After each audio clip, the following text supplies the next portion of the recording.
Okay, should we start? Yeah. Hello. I hope everyone can hear me. If you can give me a thumbs up or so I know that everyone can hear me. Yeah. Okay. I appreciate if you could put yourself on mute. And when you are going to speak, then you can unmute yourself. I'm going to share my screen because I think some people might need to see this speech. So it's maybe easier if I share the screen. And so, good afternoon. Thank you to each and every one of you for being here with us today. We are very pleased to be able to welcome those of you who have been with us for a long time now, as well as those who now are part of our community. Today we are launching Cats on the Run, a participatory project with 22 people from diverse backgrounds living in Manchester and surrounding areas. Cats on the Run is funded by the Lankley Chase Foundation, conceived and overall managed by Dr. Rita Moran, a founder and former trustee of RAPAR, and produced by Shiba Arts in collaboration with Culture Bridge, Kanlungan Consortium, Swan, and the Butterflies. Working with 22 undocumented people from Greater Manchester, including migrant workers and asylum seekers, and those who fell through the cracks because of COVID-19 and the lockdown. At the beginning of the project, all participants were outside of the immigration system and labeled as illegal by the Home Office.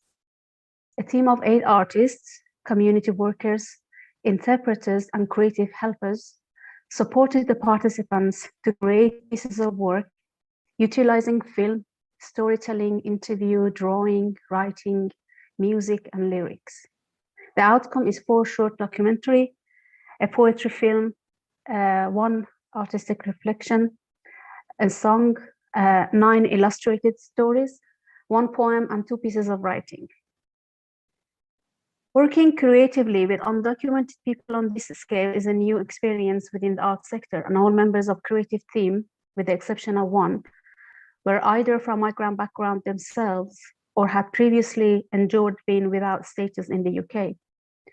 Our grassroots methodology helped us create safe space for the participants to express themselves.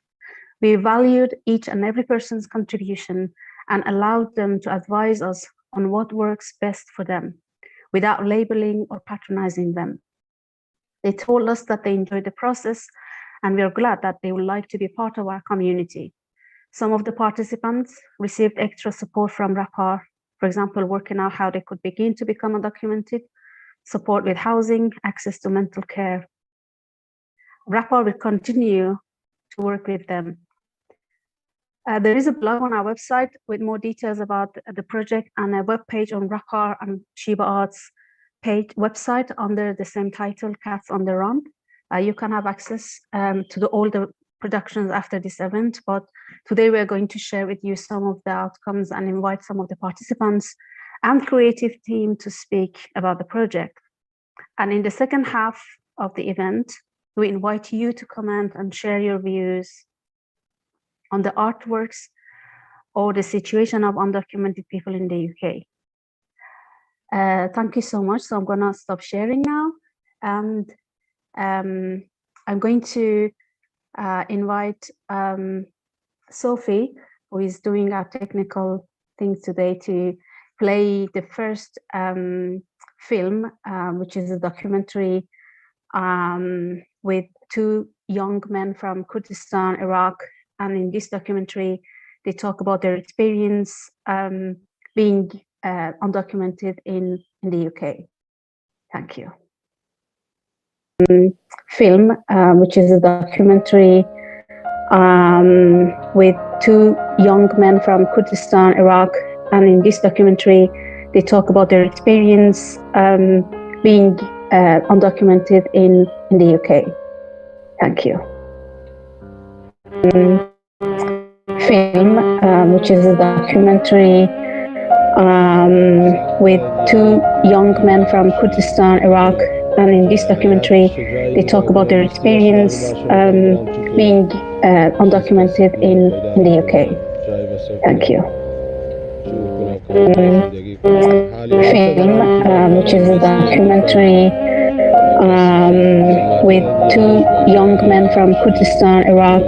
And in this documentary, they talk about their experience being undocumented in the UK. Thank you. Film, which is a documentary with two young men from Kurdistan, Iraq. And in this documentary, they talk about their experience being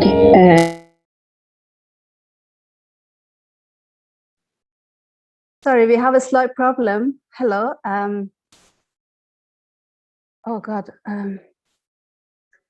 Yeah, I think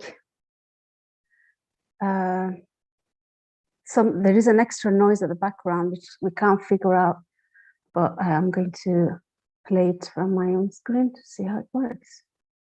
If yeah, we don't have the best technical thing here, but yeah, with the sound.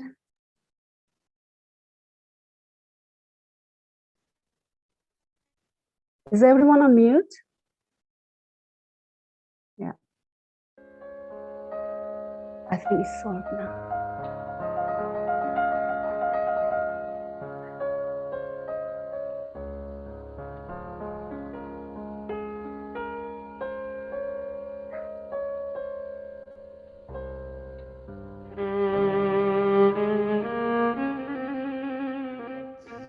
سخته یعنی نمیدونم چی یعنی برم کجا یعنی هر چه جایی نگاه کنم مثل سلاغی باشه میخوام برم تو که یک چیز کسی منو پیدا نکنه یا جایی واسه خودم جور کنم که اونجا زندگی کنم در حالی همیشه در حالی فرار کردن مثل یه گروپا میمونه یک کسی چیز یا مردم باشه یعنی یا پچه دنبالی باشه که با سنگ میزنی مثل این گروپا میمونه یه جای برو اونجا برو اون توی اون سلاغی برو توی این خانه به خاطری که زندگی یک کم چیز شوی کسی شما رو پیدا نکنی مثل یه آدم یعنی یه زندگی میخوام من خودم مثل اصلا میخوام مثل یه آدمی باشم که یه زندگی ساده داشته باشم بس خودم که تا هنوزی نداشتم نه توی کشور خودم نه توی اروپا نه توی کشورهای دیگه تا اون موقع در این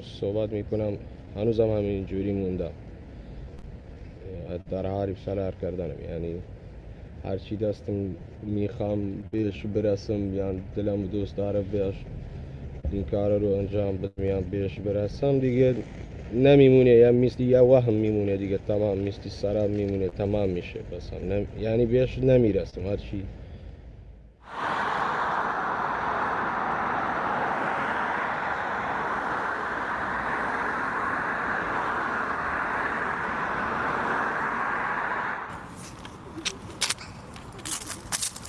ئەو کاتێک کە کۆڕە ناهات باشە من ژیانم زۆر ناخۆش بوو لەبەرەوەی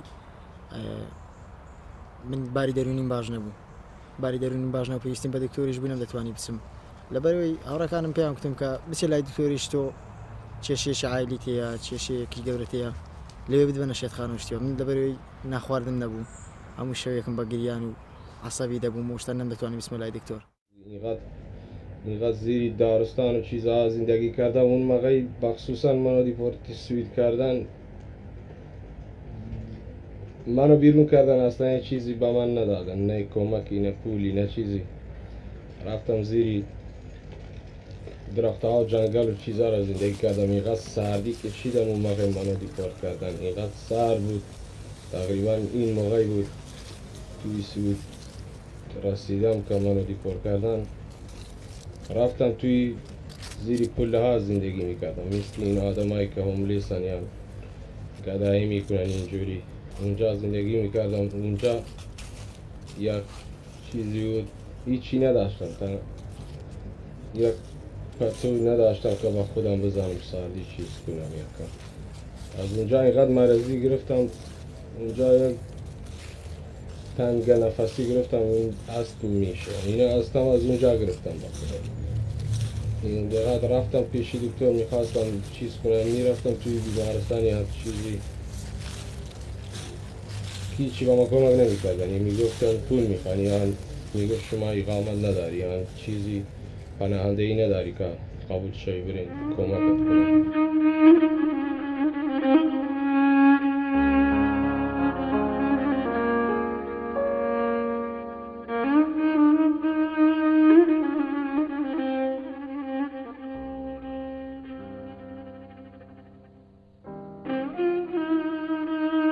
لە کوردستانەوە کە هاتووم مار منداڵم هەبووە عایلەدارم من کە هاتم لە تورکیاوە لەگەڵ قاساقسی ڕێکەوتین کە بمان هەیە بۆ ئەوروپا بەڵام قاساقسی منی بەجواز لەگەڵ منداڵەکانم بار کرد بە دوو لۆری هاتین ئێوان بەجواز و منیش بەجواز پیاوەکان بە لۆریەک ئافرەت منداڵەکەش بە لۆریەک ئێمە ئاواتین ئێمە کاتێک گەشتین وتیانەوە فەڕەنسا ئێمە لە فەڕەنسادانە بەڵام من چاوەڕێی ماڵ منداڵەکەم کرد ئەوان هیچ دەنجیان نەبوو هیچ بوونیان نەبوو سێ شەوان منیان لە فەڕەنسادانە لە جەنگەڵێک بووین بەڵام من کەسم نەدەدیت لەو جەنگەڵە خانوشی بچوشی تیا بوو چاوەڕێم دەکرد کە منداڵەکانم دەرکەون پرسیارمە قاچاقچیەکەی دەکرد ماڵ منداڵم چیان لێ هەڵێ گوتی ئێوە بەڕێتان دەکەین بۆ بەریتانیا ئەوانیش دەگەن من هاتم مێرکوانش ئەو نزیکەی 2 ساڵە ئاگام لیان نییە نازانم ماون مردوون هیچ ئاگاداریشکم لێیان نییە و زۆر بێتاقەتی کردوم یعنی زۆر بێزارم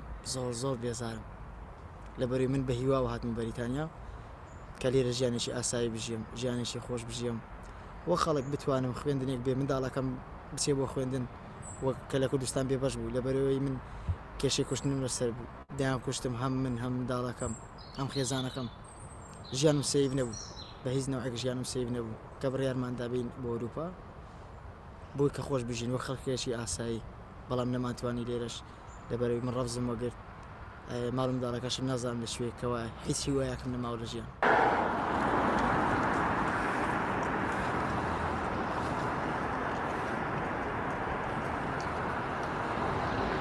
ولی هیچ کشوری با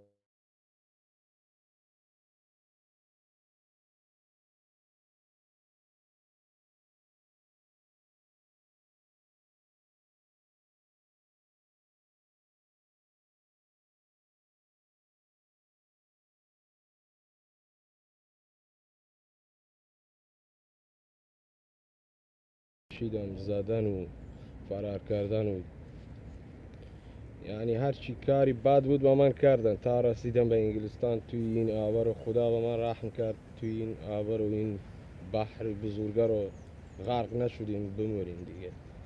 رسیدیم به اینجا دیگه، اینجا شم پاسم سرانگشتی سویدم اومد بیرون، پاسم میترسم منو دیپورت کنن دوباره.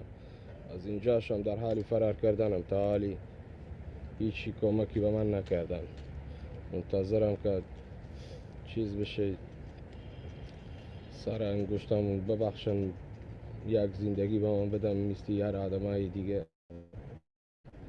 برم سری کاریم، برم خوندن. اینقدر دوست دارم برم شروع کنم به خوندن، دانشجو بشم پاس، ولی تا حالی هیچ حقوق انسانی ندارم توی این کشورم. توی این وضعیتی بعدی اینجا کرونا چیزا اومده، مردم های دیگه که توی این کشور زندگی میکنن همه چی دارن که میتونن اینجا بمونن، برای اینا اینقدر سخته. اگر برآورد کنی با من، برای من 100% اینقدر سخته که نمیتونم برم پیش یه دکتری.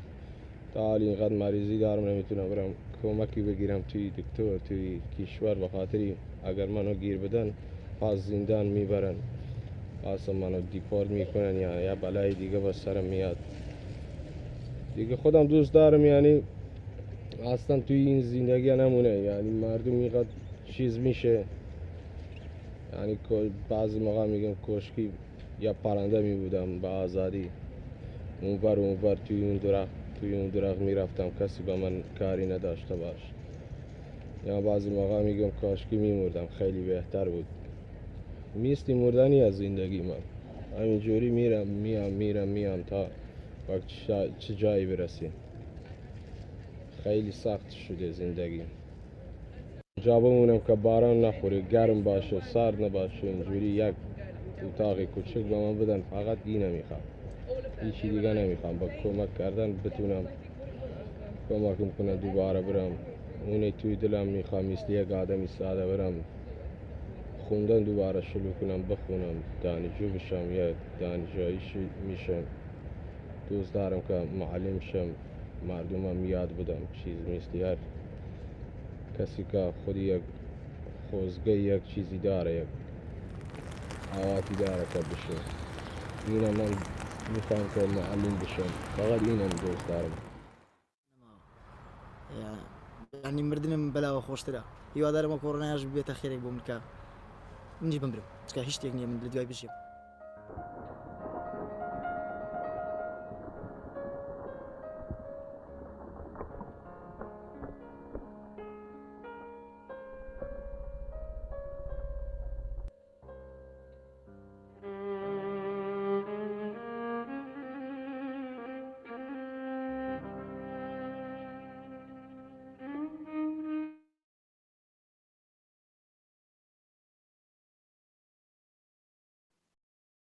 I have some comments here, people saying nothing playing or is audio working. Did you hear the whole thing? Was it good? Oh, God. Okay. Okay, thank you. Sorry about these complications. I'm going to ask now Dr. Retta Moran to give a speech about the project, because she is obviously the one who designed the project and overall managed it. So Dr. Moran, I can't see you on a screen. Can you show us your face? Oh, okay. Can you see me? Yes, we can hear you. Yeah, hand over to you. Okay. Hello, everyone. It's lovely to see you all here today. And at the same time, it's awful to see you. I mean that in a kind way. And I say it because when I was thinking about talking today about this project, Cats on the Run, a phrase kept on coming into my mind. It's an ambiguous phrase that was composed by the poet W.B. Yeats when he wrote the poem Easter Rising, about the revolutionary uprising against British imperialism that began in Dublin on the Easter Sunday of 1916. The refrain of his poem, Easter 1916, the Easter Rising, is, "A terrible beauty is born. A terrible beauty is born." This film that we have all just watched, what I see is terrible beauty. Terrible because no one, not in Manchester, not in the UK, not anywhere in the world, should be experiencing what the two men in our film have just revealed to us. It's terrible that in Greater Manchester, during 2020 and into 2021, it was relatively easy for RAPAR to find 22 people, and that included 4 children. And the 4 children included 2 babies who were undocumented in our conurbation during the pandemic, without access to their basic human rights and without equitable access to housing or healthcare or food that is statutorily available to everybody else around them, but not them. All of this is terrible. But out of that terror, beauty is born. The human capacity to be creative, to be resilient, to survive in the face of terrible deprivation, and to generate and experience and share acts of humanity in such circumstances. That is why people can and will and do continue to uncover, recover, and discover their own capacities to survive. And extraordinarily, to actually create artistically within that process of survival. That is the beauty of Cats on the Run, a beauty that is born of a terrible situation, the situation of being undocumented. Thinking back to when such conditions began to become engineered in the UK, it is possible to locate the source, as we did, through scholarship rooted in the experiences of RAPAR members back in 2002 to 2003. The paper was called From Dispersal to Destitution, and it's on the RAPAR website. It charts the introduction and the complications and the implications of the law change, which made it legal to forcibly disperse people arriving in the UK from around the world. A piece of legislation, the crafting of which was led by Greater Manchester's current mayor, Andy Burnham, when in his role as the Immigration Minister, he signed off the implementation of dispersal, whereby people claiming asylum could no longer choose where they lived. Our paper, From Dispersal to Destitution, quotes Cherry Booth, QC, the wife of former Prime Minister Tony Blair. In an address to 13,000 Commonwealth lawyers in April 2003, so this is just after the bombing has begun in the Second Iraq War, she compared the plight of refugee people seeking asylum to that of Jewish people in Nazi Germany. She questioned whether Western governments could legitimately claim to be democratic. And I quote, she said, "A political regime, even one supported or elected by a majority of the population, which sought to deny basic rights to those falling within its care, would be in danger of forfeiting the right to call itself democratic. It's happened. The UK's political regime has forfeited its right to be called democratic." I would like to close by reminding us of another quote from the leader of one of the collaborating organisations in our Cats on the Run project, Sade Alonje, founder and lead counsellor for De Butterfly CIC, who in November of 2020 joined the call for Status Now for All, and who was speaking on behalf of Mama Health and Poverty Partnership of Greater Manchester when she said, "When COVID first began, the people who came forward to feed and shelter undocumented women and their children, now some of them are running out of food and money for themselves, as well as for the people who they are helping. It is becoming very desperate, and evicting people onto the street does nothing apart from create more illnesses, more miseries, and more risks of death. It has to stop. Cats on the Run is a resource that's here now, and along with other resources, including the call for indefinite leave to remain that is being advanced through the international network of Status Now for All, we hope that you will use Cats on the Run with us to make the illnesses, the miseries, and the deaths stop. Thank you.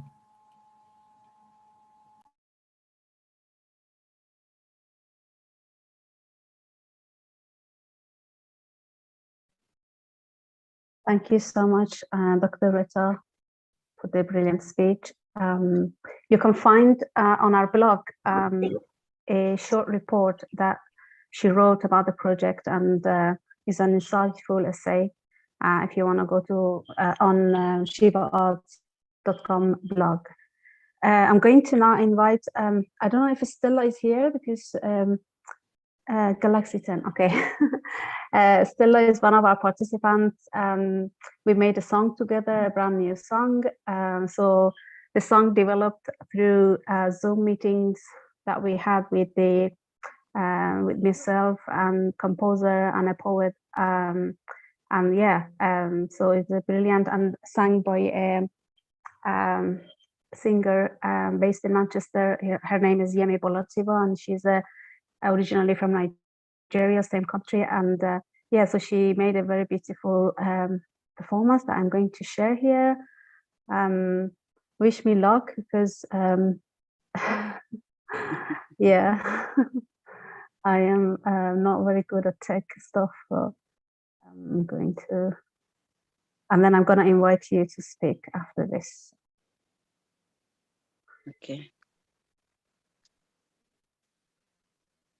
Okay, I'm going to go. So I hope so you can see the main page. I'm now in the page that I'm going to maybe actually go to the main thing.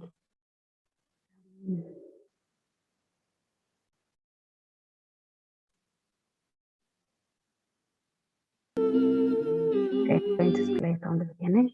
Hi, I'm Yemi Bolatiwa, and it is Can you my hear pleasure it? to sing Lift Me Higher for you today.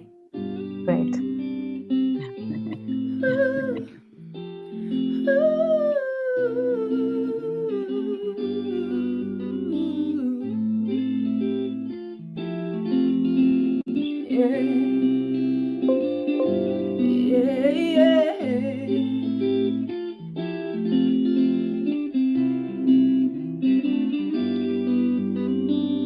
Sometimes I feel so lonely.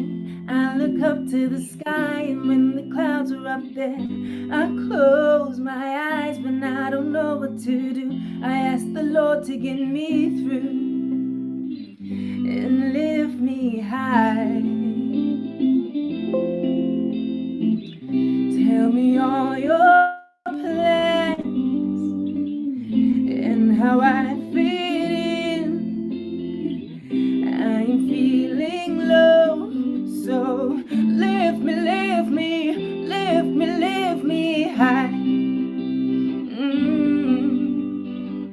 Lift me, lift me, lift me, lift me high. Lift me, lift me, lift me, lift me high. Glory rains down, and my troubles melt away, and I'm blessed, and I know it's a new day.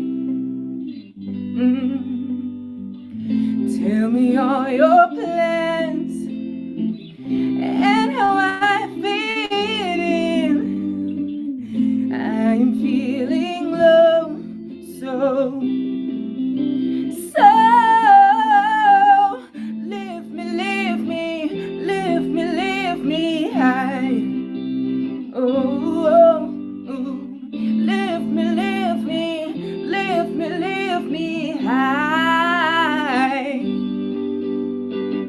Lift me, lift me, lift me, lift me high.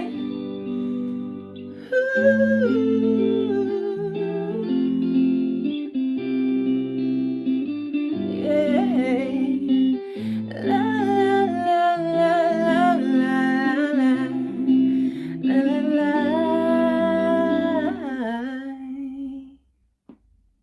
Wow. Great. I hope you heard it, right? Because I am here, like, I don't know if the sound plays well. Okay, Stella, I'm giving it the room to you to speak about your experience working with us. Well, thank you for the chat. Thank you, everyone. I'm happy to be in your midst this afternoon. And on this occasion, special occasion, thank you, everyone. You see, I'm so privileged to be in your midst. About myself, I'm one of the people that seek for asylum in this country. My name is Stella anyways. I came from Nigeria. I've stayed for years in this country, but I've not gotten my stay, but I believe that one day everything will be fine. Because as a Christian, we always have in faith that tomorrow will be better than yesterday. I was introduced by one of my friends people that, you know, in Manchester to this project. And as God may have it, I was privileged to receive some tokens from this project, this people, these great people, this my friend. So I'm so grateful, and I thank you all for your help, because that thing really took me for it went a long way, that period, because this is a situation where you are, when you are in this situation, it's not something you will even you will not wish your enemy to be in this situation, to be in a country, that a foreign country, a stage that you cannot walk, you cannot move from place to place, you'll be in fear at all times. So it's a terrible stage, it's a terrible experience in people's life. I've stayed in this country, like at the time I came early, I lost a son of 22 years. I couldn't do anything, I couldn't go. And you know, when you plan to go back, you check yourself back to your country, since it's not all that easy. Then you just like somebody that is in prison. You are just in a place, you come out, come on, no, nothing. You are not working, you can't feed yourself, you can't help people back home, you can't even help yourself here. How much more helping people back home? But the only thing that encourages me is that as a Christian, I have that faith in God. From back years back, there was one day at night I was crying, and God gave me a word in my left palm, Isaiah 41 verse 10, which says, "Fear not, I am with thee." Fear not. Let me read it, you know, briefly, because I will make it short. That word says, do not fear, for I am with thee. Do not be dismayed, for I am your God. I will strengthen you and I will help you. I will uphold you with my righteous hand, right hand. So this things has been a word. This things has been a guide for me. It's things that have been keeping me on. I weep a lot. I cry a lot. I stay a lot, you know, lonely stage.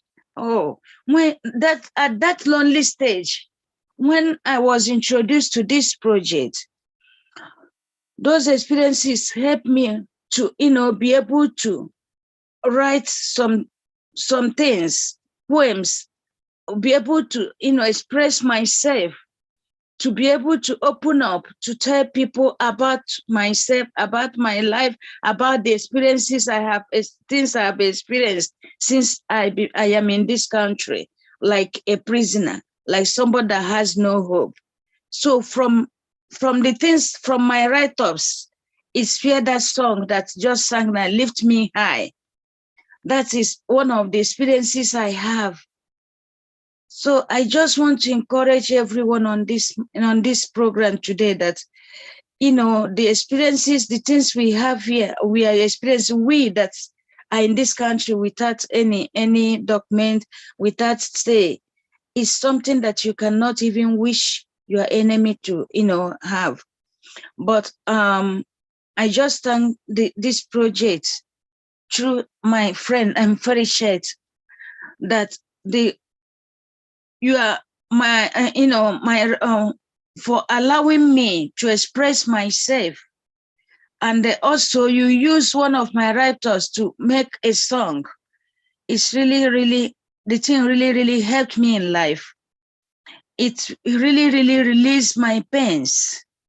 So since that time, I know you people. From that, my life really changed.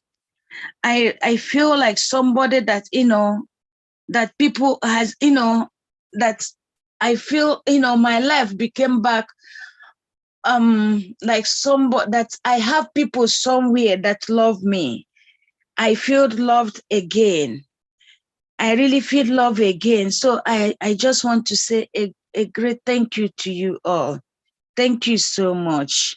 I believe, I just want to encourage people that are in my own stage, that one day I just want to refer to the Bible. When people of the Israelites, when they were in Egypt, they feel that that they will, that their life will end there. But one day, at that pointed time, at that day, God remembered them. He turned things around. And he lifted them from that Egypt. They were able to go back to their country, though on the way it was not easy. Pharaoh was pursuing them, but God really helped them and divide the River Nile into two equal parts for them to pave way for them to pass. So I believe that one day I will call Pharishat and tell her that the Lord has answered me. That the UK Home Office has remembered me, that they have given me my stay. It will come very soon. I believe. So I just encourage everyone, people that are in my situation, that one day our God will remember us. If you're a Muslim, whatever religion you believe, just believe that there is hope for the living. Tomorrow will be better. That's the little thing I can say. Thank you so much. Thank you so much, Stella. Thank you for your great words, and it was a pleasure working with you. So we're gonna stay your friend. If you need any support in the future, we're always here for you. And thank you so much for sharing these beautiful words with us, so we could make them into a song. Thank you. Thank you. Okay, bless great. you, bless you. I'm so grateful. Thank you so much. I'm going to invite, I'm going to share with you the next story from Matilda, and I think she's here, so I'm going to invite her to speak after this. This story is a recording and is a illustration. So I'm going, the both are on the screen if you prefer to read, or I'm going to play it as well. If you can't hear me, just, I don't know, maybe do this. I'm an easygoing. I can hear you. Yes, very friendly and accommodating to her. I'm a single mom of a 2-year-old boy.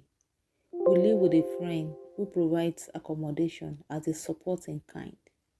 We are not receiving any financial support from the government, only live on donations from friends. 2020 was very challenging and psychologically draining. We woke up to sad news and we remained in isolation to save ourselves and others from contracting the deadly virus. I first heard about COVID-19 in February 2020. I freaked out. What's going to happen to my son? How am I going to cope? I looked at pictures and videos of people who have contracted the disease and I cried. I became so sympathetic and felt my life has changed drastically. I began to live in fear. At first, I felt relieved when the UK Prime Minister announced that the country was fully prepared for COVID-19, that the citizens should feel so relaxed. My friend Lizzie is an NHS worker. Every day she came back from work, I was engrossed with fear of her not contracting this virus. How could I even protect my son, who is fond of Lizzie? He's always around her whenever she's around. I'm always afraid. The fear arose when the number of cases and deaths kept increasing.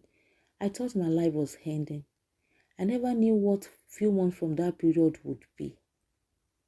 I suddenly developed a high BP, but couldn't go to the GP. I was afraid of not contracting this virus from the surgery, and also I would have to pay for my own prescription. My son, on the other hand, had itchy hair and some other health issues, but I couldn't take him to the doctor. I was afraid. But when I could not stand to see my son in this state any longer, I put a call through to the GP, and he had a phone consultation. It was a very challenging period.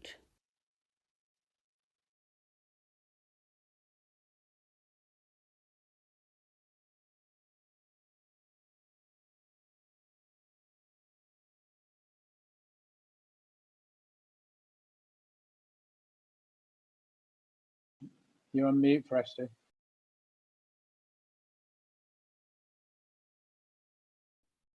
Sorry, because we have to talk to each other about technical stuff. So she has a beautiful poem as well. So I think it would be good. I'm gonna read it for you because she's not in the recording, but I think it's nice. When I am depressed and I want to stay in bed, a little voice wakes me up. Mommy, mommy, I'm hungry.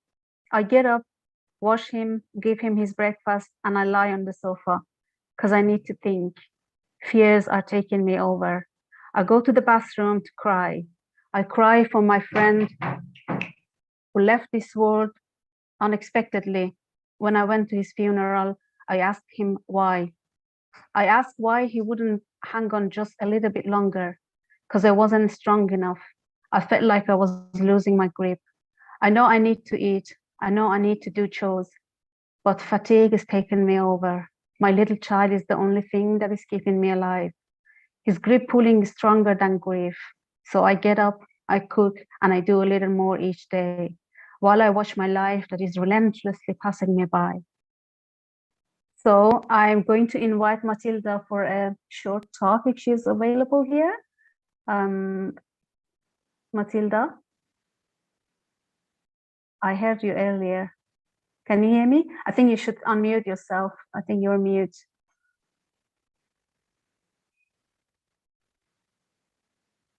Yeah, I finished your story. She's texting me. Didn't I finish it? I think I did. That was yeah, that was I think 2 minutes of your story. So okay, we can hear you now. Yeah, what did you say? So I'm finding there is noise on the ground here, so I didn't hear you well. My son is actually making some noise. Okay, I don't know. I thought maybe you would like to talk about your experience creating this beautiful story with us, and whatever you want to say really is that is like, yeah, about your status, your situation, and everything. All right, thank you. An undocumented immigrant in the UK, and I have a son of 3 years old. Most of the things were actually said in the story. I was privileged to be one of the people that actually partake in this project, which I really appreciate so much. I was so eager about the project because I really wish to like express or share my experience during COVID-19. It was very, very challenging. Everything about everybody got changed. And maybe because of my nature, I fear a lot. I panic a lot. I didn't even know what the month ahead would have. But to the glory of God, God kept us safe. We lost so many people. The news during that period was not encouraging. And you can't even go out. Psychologically, I was depressed. Being a single mother of a 2-year-old boy dead, it was very, very challenging. I would be in a confined environment with the boy alone, a very hyper boy. And you can't go anywhere. You can't even go to the park because of the fear of this COVID. So it was a very, very challenging period. And at the same time, the fund being released for this project actually went a long way as well. And I want to really appreciate the people that actually brought this together. I want to appreciate Feresta. She was never tired. She didn't give up on me. She didn't give up on me at all. Along the line, I lost my phone. I was given a phone to be able to like complete this project. At times, I will have so many things undone. Naturally, she's supposed to have given up, but because I think she understood that I have a very hyper son, and it was very, very challenging. She didn't give up on me, and I want to really appreciate her she's very lenient, and I really love to like work with her again. Another person I want to appreciate is Ibrahim. Ibrahim is a brother. In fact, despite the fact that I really wanted to be here, I've forgotten. the rate at which I forget things easily, I wouldn't know. Maybe it is my state of mind, and it's so alarming. So Ibrahim had to put a call to me to remind me. Even I'm not here, I would not really be happy. So I want to say thank you so much to Ibrahim. He has been a very good brother. He checks on me to know how far I'm doing. And I really want to thank Rapper. You are really doing a great job. All these little things that you are giving across to us really, really meant a lot. Many of us came here, like I came to this country as a student, but as fate we have it, I ended up being this, and I know by the grace of God, things will actually make a change. So I wouldn't mind to still partake in any other future program. Thank you so very much. Thank you, Matilda, and I'm glad that you made it to the session thanks to Ibrahim. Yeah, Ibrahim is great. He's always been really great, and yeah, we're gonna come back to you, Ibrahim. We won't let you go. Having fun in London. Okay, I'm going to for the last part of the this first part of the session, but before the break, I was gonna invite Paul from Langkelly Chase Foundation to talk about his experience. Yeah, I'm doing it with Karina, so I'm gonna invite Karina's gonna start. So yeah, we're a double act this afternoon. Yeah, okay, I'll leave it to you then. Thanks, yeah, thanks. Yeah. I don't think we need to be very long. I certainly don't think we need to take up the space when there are so many important stories that need to be told and heard. But I guess we've been given the brief to just say who Langkelly Chase is and why we felt it was important to support this work. So very, very briefly, for those who don't know who we are. So Langkelly Chase is a foundation. We're an independent foundation. And our vision is to strive for a world healed by justice, equity, and inclusion. A world where all people can live with dignity and opportunity in supportive communities. And so our mission is to challenge injustice and create the conditions for much healthier systems to emerge. And we have a particular focus on systems that result in the mental distress, violence, and destitution experienced by people subject to extreme marginalisation within the UK. And one of the ways that we kind of see this work in action is by connecting and supporting and funding organisations and networks who are looking to disrupt old patterns or help new patterns that contribute to a world healed by justice and equity and inclusion to emerge. And we support work that unites all of those who can contribute to change, from people with direct experience of marginalisation through to policymakers, journalists and activists, because we believe that we really need to all model the change we want to see in the world, because we're all part of the systems we're trying to change. We genuinely believe it's justice, not charity, that the world is wanting, as Mary Wollstonecraft said many, many years ago. And I think all of our work seeks to honour and build upon the work and wisdom of others, past and present. And I think for me, one of the reasons that supporting work like this and the people involved in projects like this is so important is because I genuinely believe that art and creativity is one of the most profound ways of creating the space to connect with each other as humans. And I think for me, it's just, even just in the few stories we've heard, I think the experience of supporting RAPAR and supporting all of the people involved within this, so the 22 people, it's just such a beautiful and powerful and profoundly moving experience of the role as art of activism and creating a space for people to share their stories in ways that work for them. And I feel committed to making sure that these stories get spread further. So thank you to everybody for being really courageous and both creating the space for this work to happen, but also for sharing your stories. So I will now hand over to my dear colleague, Paul. Thank you. Thanks, Karina. Yeah, I've been given the brief of saying why we funded this project or supported this project. And when I say we, it's come from what we call we call ourselves the Greater Manchester Core Team. So it supports Lankelly Chase's work. So it's myself, Karina, and Karen and Rose that are here today, and also Matt and Afshar who can't be with us today.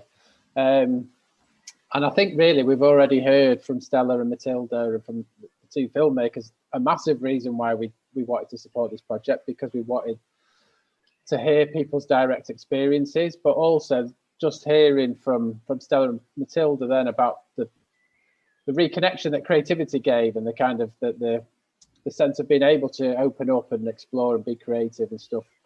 That's reason enough really for us to be involved. So it's just amazing to hear that, because it's really powerful. And I guess just where we got involved really, I suppose it was during the first wave of COVID and the first lockdown.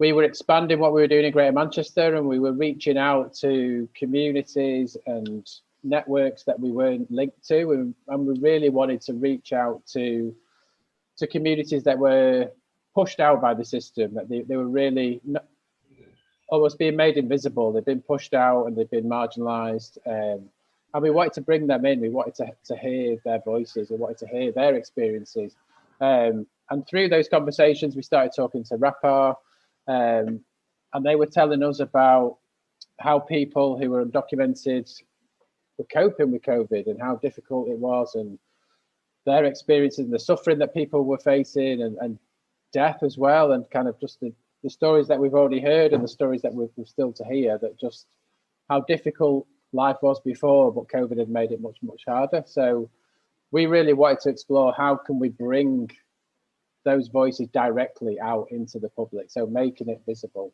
because that's a big part of what we want to do. Is we don't want to tell the story, we want people to be able to tell their own stories, and to get it out to as many people as possible. So that's where the project started really, and it was great obviously that Foreshte got involved in Shiva Arts, and like Karina said, it became an arts-based project that just demonstrated the power of the arts, and like Karina said, it just cuts across everything. It's so powerful. It tells the story that connects us, whether it's through visual arts or stories or films or music. It just poetry. It connects us across boundaries, across borders, and everything. So yeah, we're really delighted to bring those experiences in really, and to be able to share them. I would say, I'm speaking on behalf of I think it was quite an easy project for us to support. We just really wanted to get involved in it, and we loved the idea of it. And I do want to sort of carry on what Karina had said. I know this would have been a difficult project anyway to pull together. It's, bringing 22 people, bringing their experiences, pulling it together.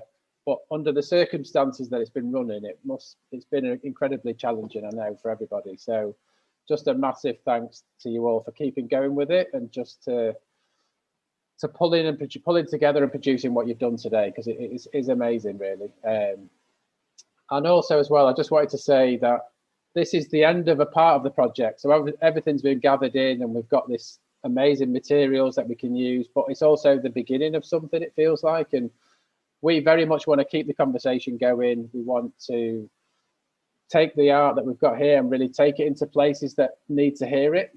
So make sure that those that perhaps can influence and make changes in the system get to hear these experiences and how people are living and have had to live in Greater Manchester during COVID, so that we can start to, well, I'm gonna nick your quote, Stella, actually, but so that tomorrow can be better than yesterday. I think that just sums it up really, is what we're trying to do. We're looking at how can we create healthier systems, and I think the stories that we've heard today need to be heard, so that we can start to do that. So yeah, I'm hoping that all of us can start to think about what we do with it next and where we go next. So I think that was all I was going to say. So yeah, I'll hand back to you, Fresh Day. Thank you so much, Lankali Chase, and you, Paul, especially you really supported us all the way through. And yeah, as you said, we had challenges, but yeah, I think we managed to pull it together. And yeah, without your support, I think I would have been stuck halfway through. It was a lot of ups and downs, but yeah. Okay, we have 5 minutes before the break, so I'm going to invite Ibrahim, a creative helper and a community activist, originally from Sierra Leone, and he was a key member of the creative team. And I want to invite him to use the last 5 minutes of the first part to speak. Ibrahim, are you ready? Yes. Yeah. Hello. Sorry, my camera, I don't know what's wrong with my camera. Hello, everyone. My name is Alimami Ibrahim Bangura, but people normally call me Ibrahim. I just want to say a very big thanks to all the people that are involved in this project, especially Dr. Retta, Pereshta, Madi, and all others, and Lankachista. We know this is the first of kind of project.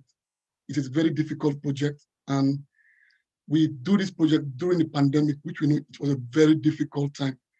And I will talk from my own experience as an immigrant. I know what that means for someone to be in a country where he or she lives, is not living for the past years. We know some barriers. And I'm one of the facilitators in the program where I was responsible for the Black community. It was a very difficult project. We faced so much hurdles, but thank God with the help of Feresta and Dr. Retta and all the facilitators, because if not because of them, we cannot have shot a project. We know it is not easy. Like I just said, it is not easy. We're facing so many hurdles, so many challenges during this project, especially language barrier. Sometimes Dr. Retta will call, Ibrahim, have you done this? Yes. It is also a learning process for us. We know what it means to be undocumented. There was a time I was discussing with Dr. Retta and some other unfairness. I said, I'm undocumented maybe for 2 or 3 years or 4 years. Maybe I'll commit suicide because I'm the type of person that cannot withstand pressure. Like this, some of these people who work with, they have been into this system for almost 10, 20, 15 years without getting any public refund. And some of these people, sometimes, if they explain your story to you, if sometimes you'll be touched, sometimes you set out tears. Just imagine someone being in a country for almost 10 or 15 years without access to work, no NHS. Some of these migrants or some of these undocumented are not allowed to free medical care. And as we know, health is wealth. And most of them is like moving around, sleeping on couches, some of them sleep on the park, sleeping rough. Like the first speaker, I think, is in Stella. She touched something that really touched my heart. How can you lose a lovely one, 20, 22 years old son, and you're in this country? There's no access for you to go and see, maybe to give the last respect to your beloved, maybe like as it is your only son. It's like the hostile environment is more effective, so I use effective to people that are undocumented. The reason why it's more effective for them, these people are not allowed to work. These people are not allowed to public fund. These people are not allowed to medication. It's like their life is in a miserable situation. How can they expect people like that to be in a country for 20 years before you can maybe consider them giving them a paper? It's like, assuming I'm 30 years old or 35 years old, you say after 20 years, you can take my case, consider my case to give me paper. It's like the paper you give to me is not of no use. Like, sorry to me, it's useless to me because 20 to 50 years to 30 is almost 50 years. 50 years is almost, you are not young again. You're almost planning, Africa setting. When like 50 years, you're planning to meet your creator. So we know it is a very tough time. And I want to say a very big thanks to all the people that partake in this project. It is not that really easy. It is a very difficult time, especially the pandemic, where you cannot see people. And some of these people is their health situation, other things that surround their mental health is so difficult. I want to say a very big thanks to the sponsorer, a very big thanks to all the people that attend this launching, all the people that comes together. As I always say, we are all fighting for the same cause, which is fighting to see how we can manage and help humanity. If we can stand shoulder to shoulder and fight a cause that we know, we cannot just fight this cause for ourselves.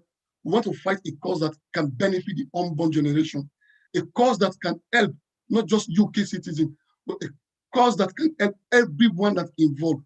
I believe with all of you, your support, your hard work, without sponsoring this program, it's not going to be possible for us to have a policy like this. I want to applaud and say a very big thank to all the sponsorers, especially to Dr. Retta, Feresta, Madi. They're all there. This is like a learning process for us. Thank you very much. We really appreciate you. And we pray God Almighty, because that is our own dialect from our own culture.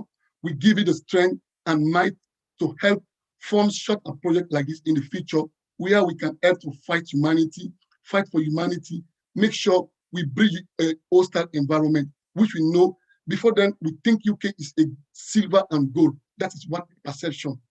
But now when we enter, we see the difficult is like the way they are bridging human rights. So we want to say a very big thanks.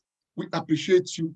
Thanks very much. May Almighty Allah bless you and continue to bless you and continue to make us come together. Forget about ethnicity. The bill about the project, we don't talk about race, religion, or ethnicity, old, young. We make sure we embedded all factors, children, mothers, disabled. Like me now, I have some disability, but not because of my own disability that can make me say I will not fight, because it's a cause that I've started fighting for since I was in my country. That is one of the reasons why I get persecuted. So we embedded everybody.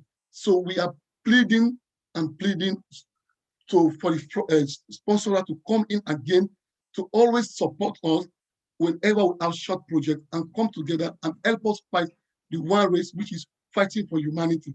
Thank you very much. I'm so happy to be part of it. Thank you very much. God bless you all. Thank you. Thank you, Ibrahim. Although we didn't have your picture, now it's more clear, but yeah, we had your voice.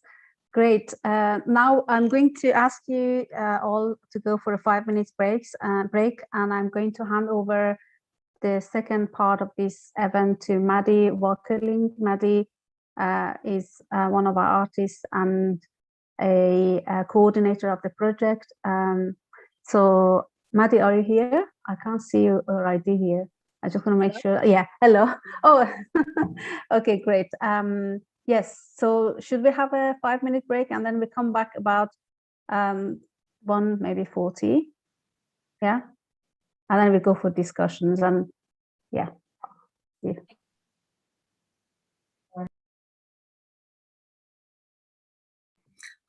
Hina.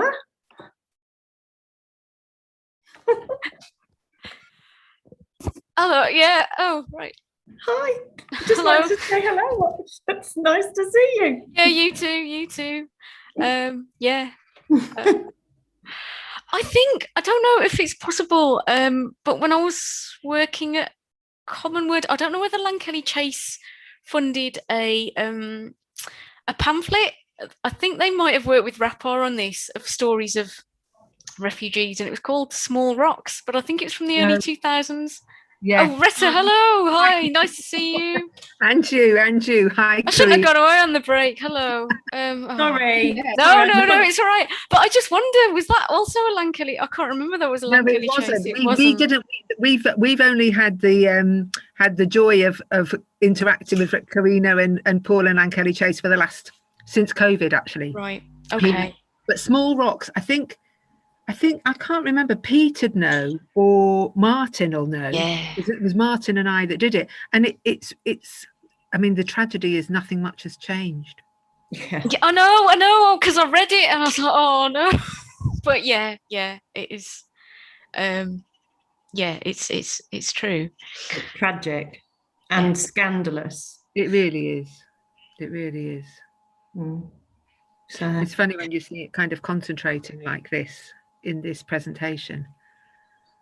The way people are talking, it's good though. It's good. It is. It is. What do you think is going to happen now with the coming out of the lockdown, or not? I've no idea. I feel like we might be in limbo, like, because I mean, if they will do it to the most precarious, they will do it to the rest of us. So like they practice on the most vulnerable, and then they do it to the rest of us. Yes. So I don't know, mate. I'm not the most optimistic person to ask. So yeah. I don't know, Retta. I really don't. No, I don't. I'm going to have to run actually for a second because I've just got to sort something with Fresh Day. But it's lovely to see you both. Yeah, you too. You and too. you. I'm just going for a quick break. Oh, we're live on YouTube as well, so I'm shutting up there. Hi, YouTube. We didn't say. It was all good. I think I recognise Jenny behind her mask too. So I'm going to say hello and go on a break. I'm also going to go on a break now that we're being recorded. Anyway, see you in a bit. See you in a bit.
I feel so lonely. I look up to the sky, and if the clouds are up there, I close my eyes when I don't know what to do. I ask the Lord to get me through and lift me high.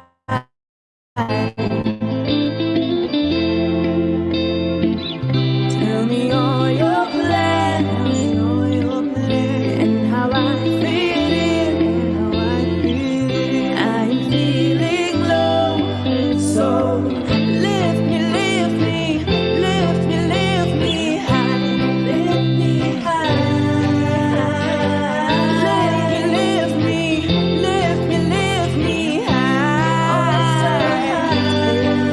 So lift me high. Glory rains down, my troubles melt away, and I'm blessed, and suddenly it's a new day. Tell me all your plans and how I fit in. I'm feeling low, so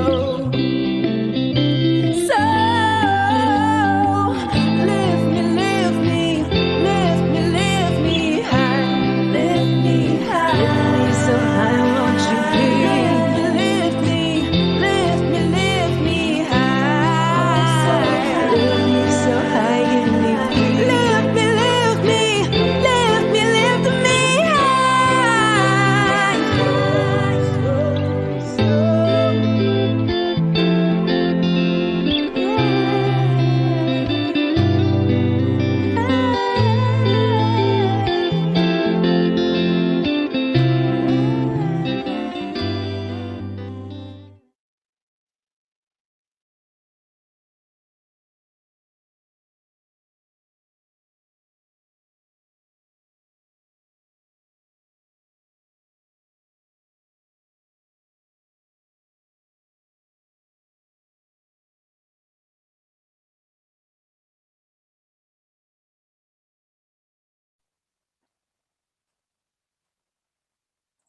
Hi everyone. When people come back, would they be able to put their cameras on or drop me a message just so I know when we're all back together?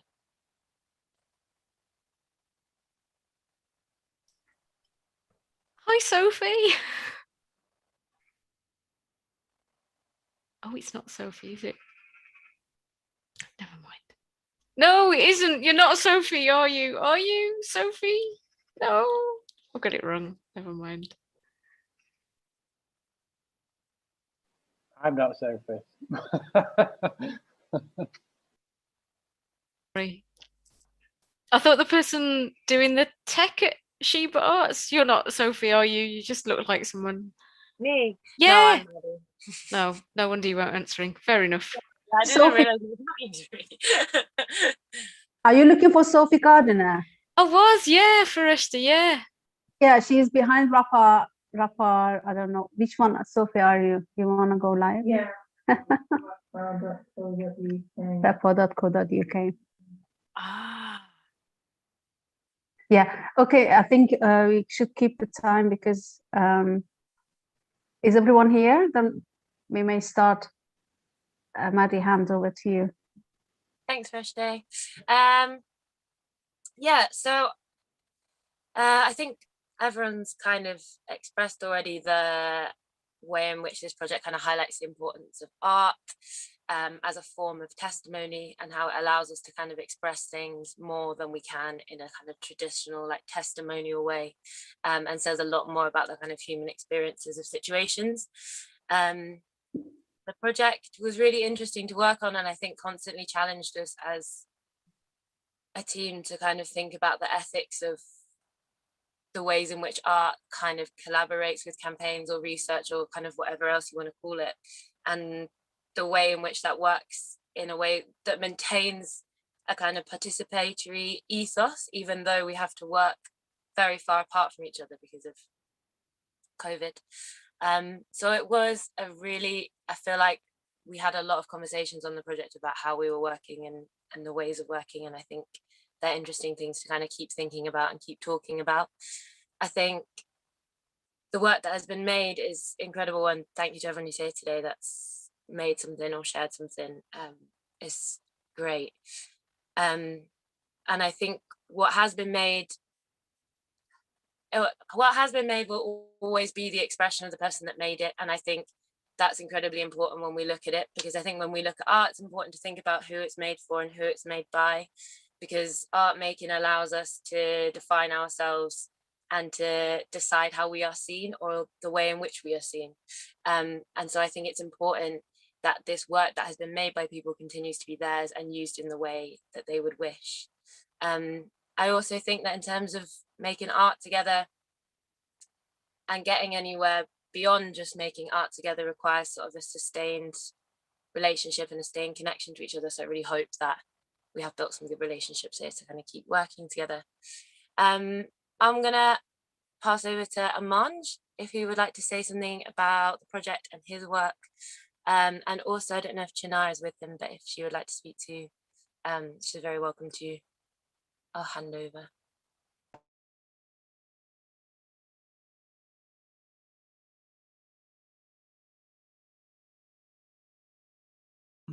Okay. Hello, everyone. Nice to see it's a big group here. I'm Amanj Mardokhi. I've with Farishta and Chinar, and the other one is start to work on this video, Cat on the Run, in the Run, and a couple of another animation and illustrator as well. This project was harder when you listen to the characters talking again in the story, and it's bringing it back for me as well. It's my history again. I'm about 20 years ago I've come to this country, and still I see another image. Same is like me. It's been struggling. It's between the border. I'll say when we are born, is nobody's asked us where you want to born, in Iraq or America or British or whatever. but we are all live. We are paying back for this, all the more that we are creative in our brain and our system. And this kind of too young was a tough time. It's in a 2 hour, try to document all this story from him and creative something. Me and Frishta was just go quick, take the camera, mic, and try to as much as cover his character to not get in any problem with him for future. And he's been scared until he's building back this kind of trust, to trust you. Is nothing is happened to his future. I know he's no future there. He's already in a jungle. But he still is. They try to keep this tiny space he's left in this life to be safer. You don't destroy it again, another place for him.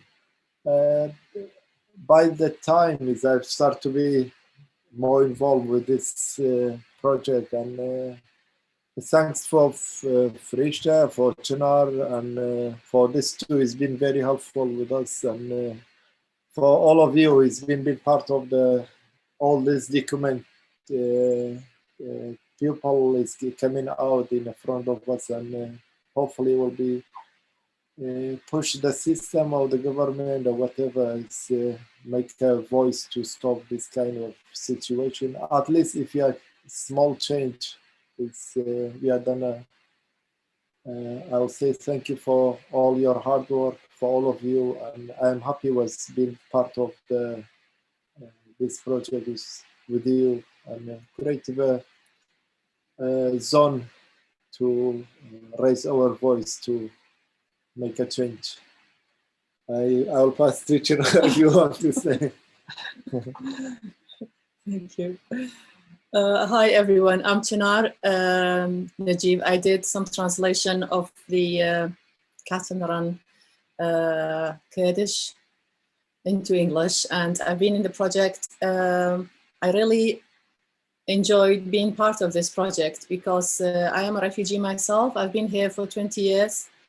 And this is the first time I really find that really there are some people trying their best to raise our voice, the hidden voices, or I don't know how to call it in English, because for 20 years we've been through a very hard time.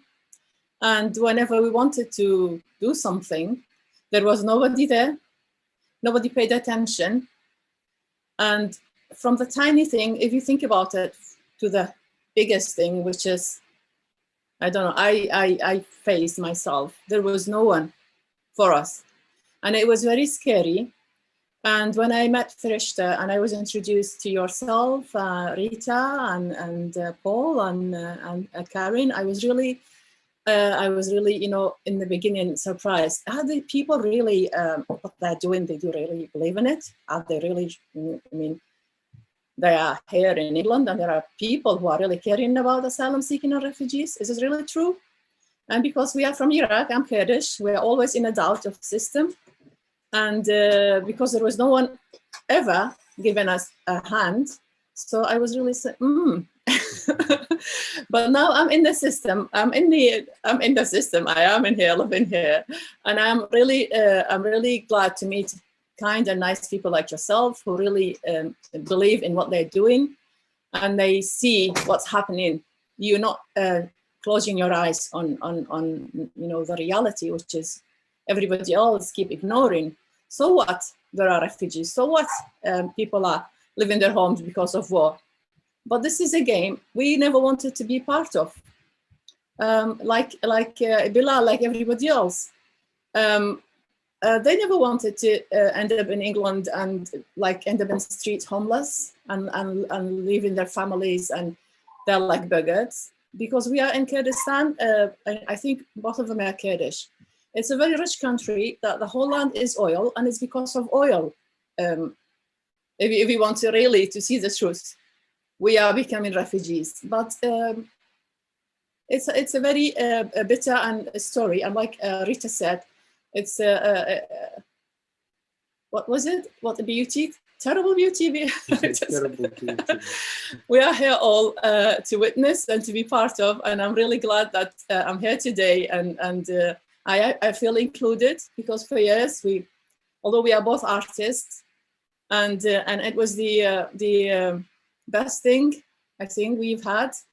That kept us alive and kept our spirit alive, believing in people, believing in ourselves, and believing in whenever we are, we have to be part of it, and think positive and think better for tomorrow, like everybody else here are saying. So thanks for like giving us this chance to be included and to have this spirit in our heart that life is okay as long as there are good people here and everywhere in the world. Thank you. It's one thing is thanks for Dr. Rita and Frishta. It was been a hard time as well for the translating Chinar as well. It's all of them has been struggling with the translate for these two young and it was hard work. Keep changing and this to get like a right message from him, and it was a long journey for us, but it's at least we have done a great job for at least this too young is now stay for in our memory his story. It's been through a hard time, but it's we feel like we did it for ourselves, because it's for them, but it's also for us and for everybody else who are like us. At least we have done something to stay, and always is shouting. This video is always a big there, shout. and it's a big shouting. It's a story for all these people in the same situation. Hopefully, it will be effective and someone is listening. So thanks for giving us a voice. Yeah. Thank you. Thank you. That's it. Yeah. Thank you. I'll just open it up now. So if anyone has any questions about anything that they've heard or seen, everyone's still here, so anyone can kind of jump in and answer stuff. If you want to write it in the chat or just unmute yourself and ask, go for it.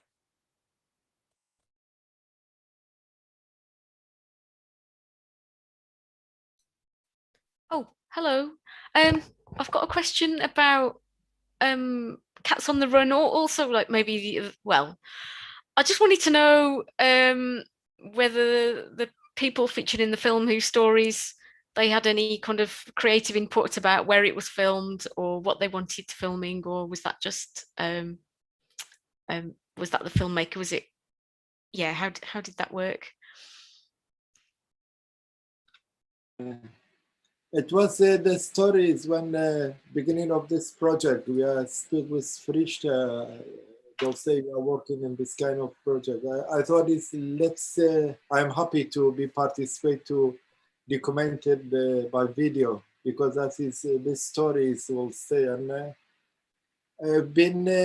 you don't imagine, me and Frishta has been going to Oxford or Rocholm, print the paper, talk to all the Kurdish from there, and different background about we need some people, and everyone is exactly the cat is hiding. Is not trust us until luckily this kind of young he start to be trust us, and from there it's opened the door for us to arrange the appointment with contact with Frishta, find the place. This video has been recorded in Hume Park, and we are trying to as much to hide the place. Is not been shown what is going, and this two person from where is coming. Always his keep is say, please to be sure it's nothing is coming affect us. And after is when in a 2 hour should be Frishta record his voice, and I've tried to record the video as much as not figure of the face is recognizing, or as much as I know it's trust me, and because I'm Kurdish it's easier. And I've told them trust Frishta as well. Is like me. Don't worry about it. Anatol is building this kind of situation. That is a process. You know, see this one and how it's just in this 2 hours we are trying record everything and after bring it back, work on it. And but after I think it's maybe I spend about 2 months. Yeah, translation and editing and everything. Editing, contact with him again, and luckily it's coming out perfect. We are happy. I don't know if it's fresh as this experience. Yeah, they say filmmaking is not filmmaking, is editing. So because I just spent a couple of hours with the people and with you, and as he said, we had a short window with each participant, and it was very difficult because of the life is chaotic for them, and they must, you know, sometimes they move out and they were sent to different places. So I think the recording was when there was a windy day and we sat in front of Brook Building in Hume, and I just turned the recorder on, and I started just talking like a conversation, and then he started talking, and then I said, Amanj, you go and take some shots from around, and he did. And when he came back, then we recorded the scenes across like in Hume and next to Nayamus and everything, and they were like, the guys were like quite very talented, so they just, it's kind of it became like a real shooting. Like I'm like, you go there and you walk like this. And I never directed anything, but it's just organically we became like directors and everything. And I think that's my end. So the editing job was really difficult for Amanj, and I think because he liked the project, and he always puts his heart into the work, and he has a way of working. He has you know, he's a visual artist, and he's so talented. So he chose the scenes, and you know, the leaves falling. So we grabbed a lot of leaves and threw them into the air, and he sat on the. So it's kind of, you know, he wanted all these poetic scenes that he create, and it's all thanks to him. So I had a minor role and he had the major role, and also the participants who can't be here today because both of them have to support their families back home, and they work for a very, very little money to be able to support themselves and have a roof over their heads. So yeah, they send their apologies, and but they've seen the film and they liked it. So I hope you answered your question. One thing is very nice. You don't imagine how many lifts is on me. I was sitting with the camera and I asked him to roll all the lifts and throw it on the camera when it's coming down. Shame on you. And how many times you are repeating this kind of this until you get the right the image. Yeah. Very helpful, both of them, and it's amazing. Yeah. Accidentally, almost there was a cat in Hume.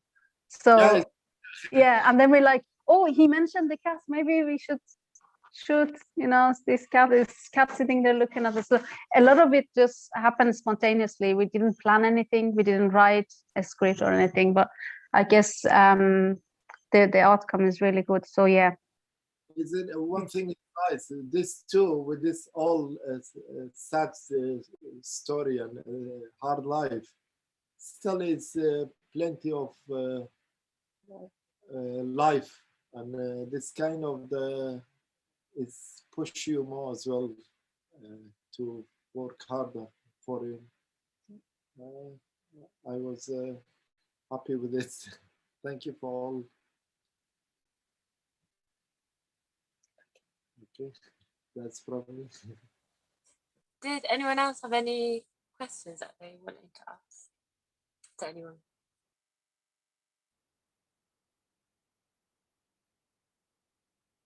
Or did anyone have anything more they wanted to say that they didn't get a chance to earlier? I don't know, Ibrahim or Rata or Fareshte?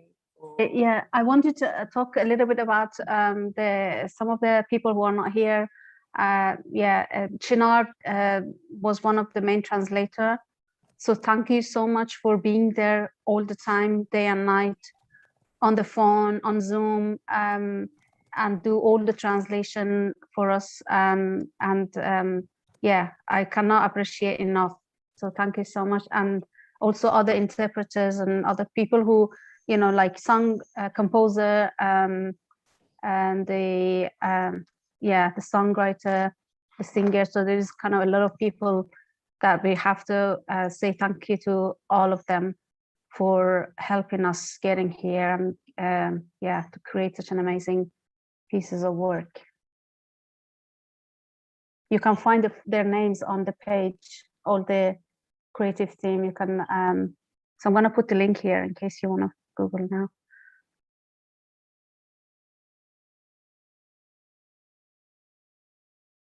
Yeah, that's me, so.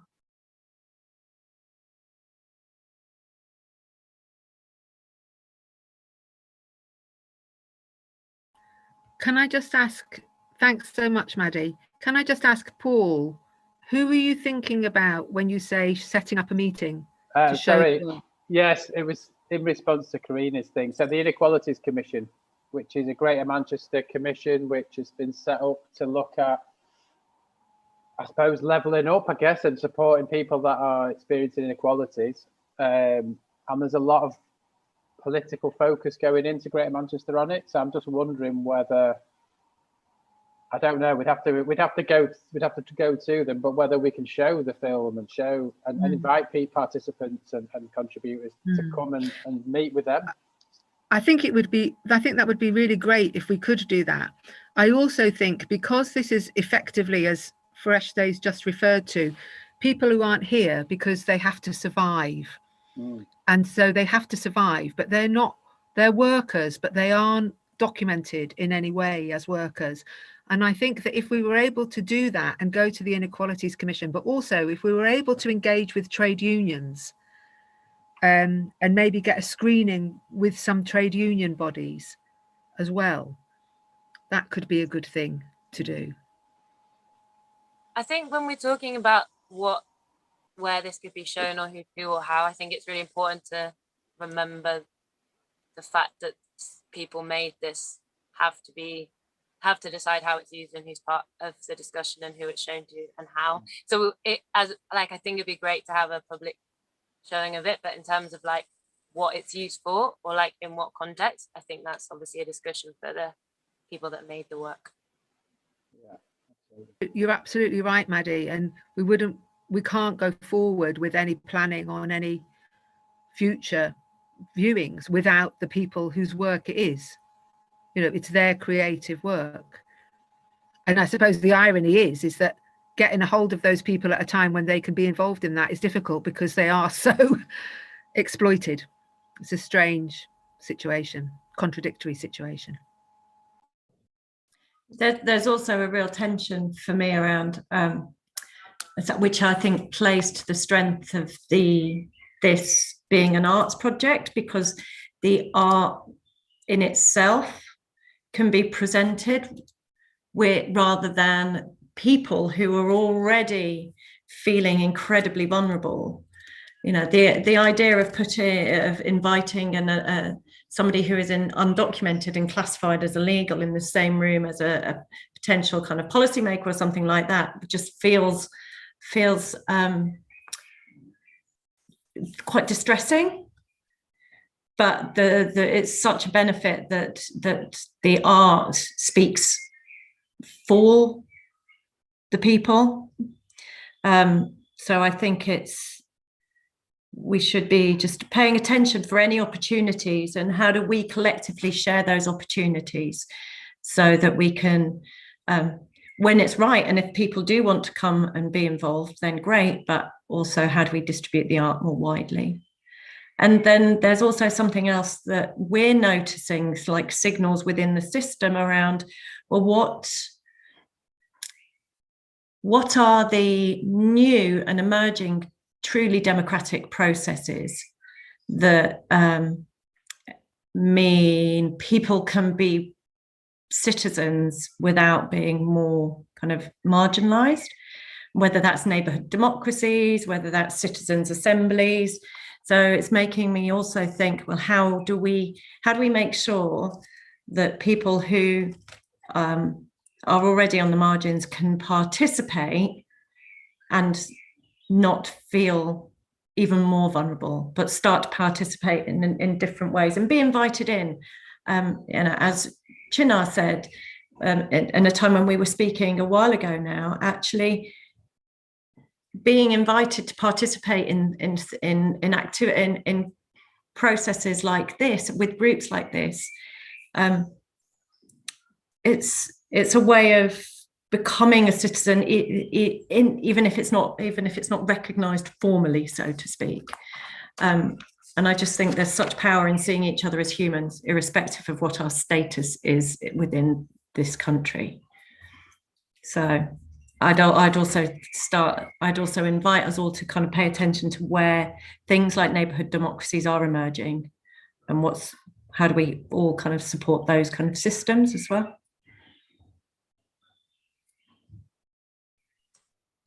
Yeah, I'd also say that there's I know what you mean about the participation, but I suppose it's also like, how can participation lead anywhere? Because being part of a discussion is one thing, but then where then? And like, in terms of stories are really important, but there are thousands and thousands of stories of like people drowning in the Mediterranean, and it still happens by hundreds every month. Like stories alone, unfortunately, don't necessarily move us anywhere. So it's, how do we ensure that stories and like the beautiful work that's happened can call for an action which is needed by the people that made it, that are, I guess that's the step that's often missing. Yeah, I think one of the things that was very interesting and very a real departure was during COVID, when a number of local authorities, including Greater Manchester, started to refuse to cooperate with central government policy, which Greater Manchester did do over the attempt to reintroduce eviction. I think it was in November they started to try and reintroduce eviction, and I think it was Greater London that started off saying, we're not going to do that, and we're not going to work with any agency that's prepared to do that, and Manchester followed suit. So there's another dynamic here, that it's like, how far does it have to go? Because as Maddie says, there are, the bottom of the Mediterranean Sea is a graveyard, and this is known, and we can see films of people being pushed off the rocks as they try to land on the European shores. So we do have to find a way to bring the art to bear. We have to find a way to bring the art to bear, or find those places where we can put it. But this is an interesting collection of people who are here. So maybe, this is one of the places it can go on from. Just put in chat as well about using the art that's come out of this to influence the art sector itself as well, so that more resources are accessible to people. So it's not just a one-off, it's that people have access to the resources that can continue projects like this, or kind of develop new ones, or so just give people the opportunity to say what they want to say. So yeah, that could be another place to influence. I think on that, because of the vulnerability of the people that we're talking about, it has to be within frameworks that can absolutely guarantee that they're safe to exist within. And because of what's happening now in terms of the attempts to extrapolate data, and people might be aware that the government has been pushed back on its attempt to wholesale use all the health data from all the GPs around the country. That was meant to be being harvested from the 21st of June, and Privacy International and others have pushed back on that. They've said it's going to go back to September. So a challenge for all of us has to be, how do we guarantee that if we're involved in an organization or a group, that is interacting with people who are incredibly vulnerable because they've been positioned outside of any legal structure? How do we interact in a way that ensures that we don't become the conduit for them being turned into fodder that's used politically, you know, as people that have to be got rid of? It's a thorny question, really, around data protection. It's a boring question, but it's a very important one.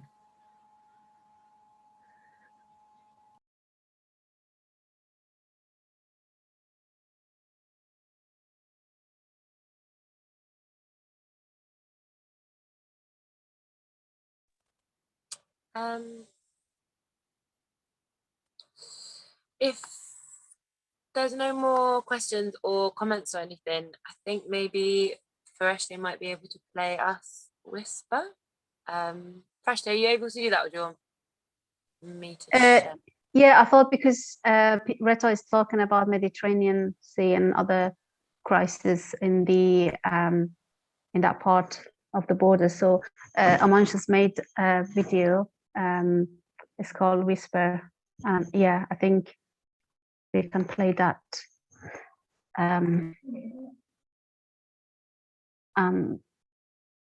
Yes, internet is a little bit slow here, so I'm gonna.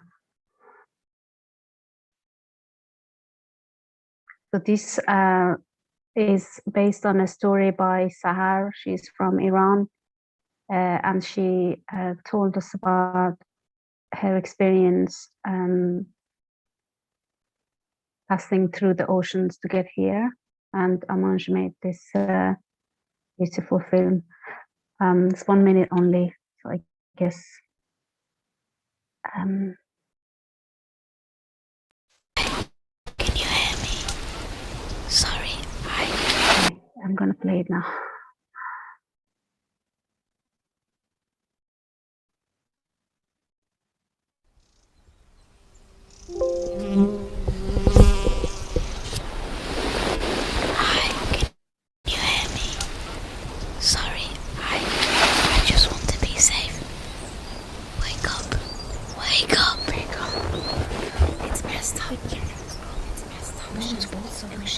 The channel was cold.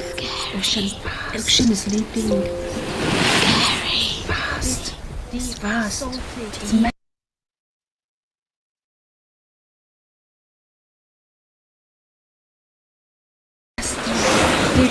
deep, salty.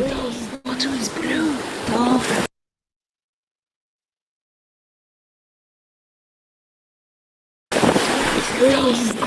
Green. It's red. It's red. یک شب در خواب دیدم سوار اسب شدم رفتم تا رسیدم به لب دریا در قایق نشستم در موج پارو زدم رفتم تا رسیدم به جزیره گفتم چه رویایی چقدر تماشایی افسوس که ناگهان از خواب پریدم.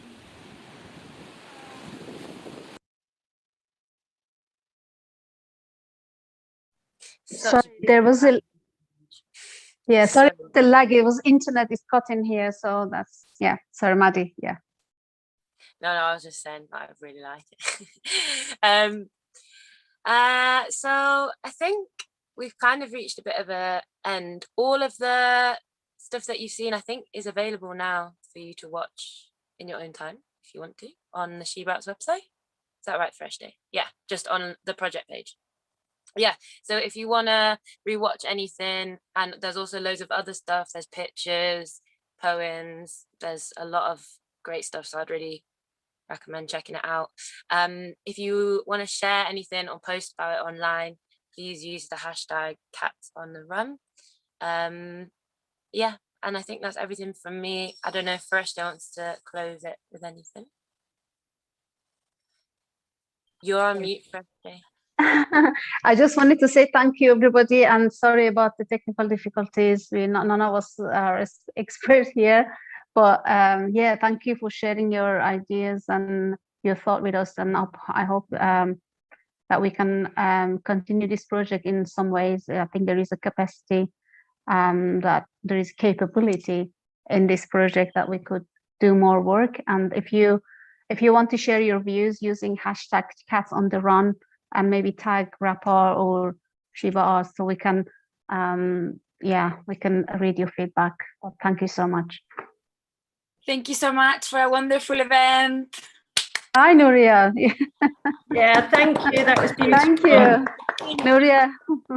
Thanks. Thank you. Bye. Bye.